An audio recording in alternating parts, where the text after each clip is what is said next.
than 1 trillion gallons of water fell over the greater Houston area. We have retained more than 140 billion gallons of water in the reservoirs. And so if we had not retained that water, that would have been an additional contribution. So, you know, it's within that 1 trillion. That extra 140 billion would have gone through, you know, the city of Houston, through the watershed, and caused even more significant damages than, unfortunately, what was caused by this unparalleled weather event. Bigger than any that we've ever seen here in certainly the Houston area. More than a year's worth of rain fell over several days, excuse me. And prior to this, the next largest event was last year's tax day flood.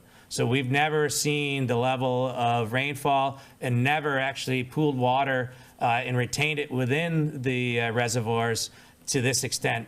Prior to this event, the maximum we had seen was last year's tax day event. We had water that had gone off of the land that the government owns, but we had never inundated anyone's homes prior to this year in the more than 70 years of these structures' operations.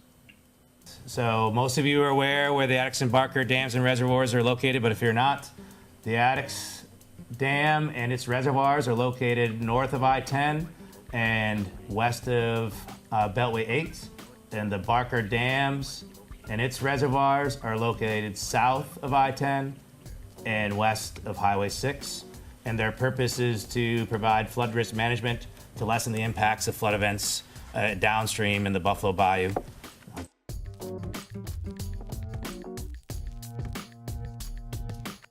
So what you're going to see now is a day-by-day depiction from the 25th of August until the 18th of September. There's captions for you to reference on some of the key events that transpired during the event.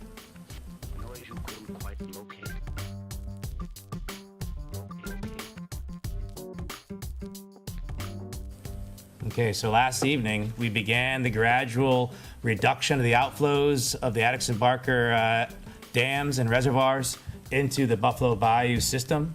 This will be a gradual process that will occur starting last evening, where we were at the around 13,000 cubic feet per second until we reduced down to approximately 4,000 on or about the 15th of September. And so the remainder of this video depicts what the models of what we will think in terms of the receding waters that are upstream of the two reservoirs, and then also the receding waters that will begin to ensue based off of our reduced outflows for the people downstream of the dams.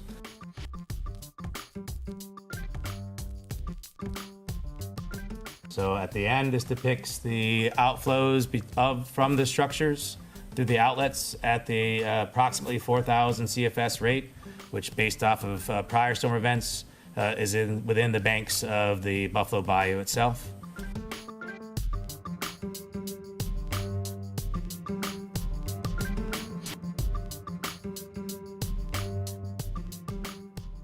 I appreciate your time, ladies and gentlemen. Thank you very much.